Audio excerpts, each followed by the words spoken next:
সম্মানিত ভিউয়ার্স, আসসালামু আলাইকুম। দেশ ও দেশের বাইরে থেকে যারা আমার ভিডিও দেখছেন তাদেরকে আমার পক্ষ থেকে জানাই শুভেচ্ছা। আজকে আমি আমার আরেকটি কলার বাগানে এসেছি। এই কলার বাগানে আমি খুব গুরুত্বপূর্ণ একটি বিষয় নিয়ে আজ আপনাদের মাঝে তুলে ধরব, তাই ভিডিওটি না টেনে সম্পূর্ণ দেখুন। আসলে কৃষিকাজে আপনি যদি সফলতা অর্জন করতে চান তাহলে আপনাকে অনেক বিষয় জানতে হবে। যেমন আমি এই কৃষি জগতে অর্থাৎ কৃষিকাজে আজ থেকে প্রায় 10-15 বছর ধরে কাজ করছি। আল্লাহর রহমতে অনেক কিছু শিখেছি, অনেক কিছু হারিয়েছি এবং ভুল থেকেই মানুষ শিখে। তা আজকে আমি আপনাদের কলার বাগানের সাথে সাথী ফসল হিসাবে আরেকটি ফসল আপনি চাষ করতে পারেন।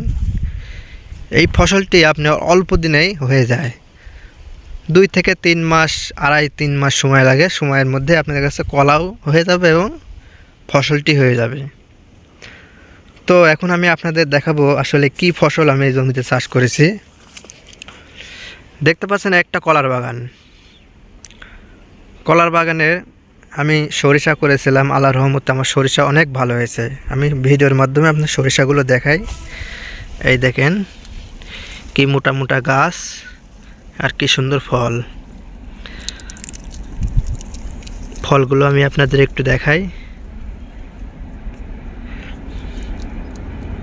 এই যে বন্ধুরা, এটা হচ্ছে সাদা সরিষা। ফলগুলো অনেক সুন্দর। আরেকটি ফল আমি আপনাদের ছিঁড়ে দেখাচ্ছি। একটি ফলের মধ্যে কত সরিষার দানা দেখতে পাচ্ছেন।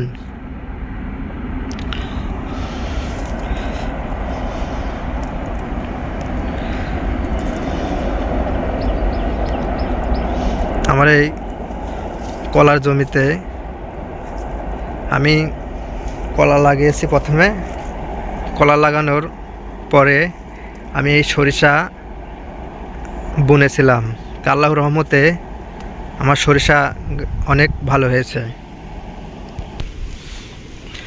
তবে বন্ধুরা, আপনাদের আরেকটি বিষয় খুব জানা প্রয়োজন, সেটা হচ্ছে আপনারা যখন সরিষা বুনবেন অবশ্যই খেয়াল রাখবেন এমন জাতের সরিষা বুনবেন যেন আপনি কলা গাছ থেকে সরিষাগুলো ছোট হয়।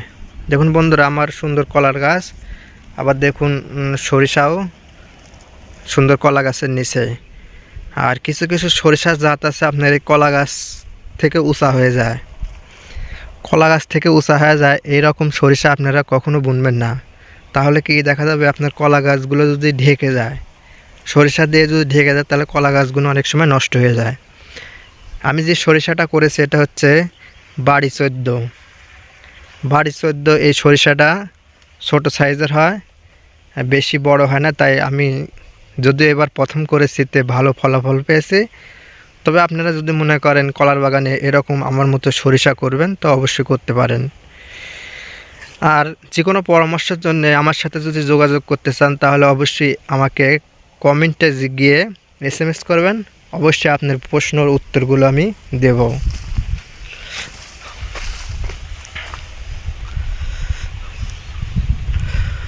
তো বন্ধুরা, ভিডিওটি আজকের মতো এখানে শেষ করলাম। সবাই ভালো থাকবেন। আর আমার ভিডিওটি একটি লাইক, সাবস্ক্রাইব, অবশ্যই কমেন্ট করবেন। সবাই ভালো থাকবেন।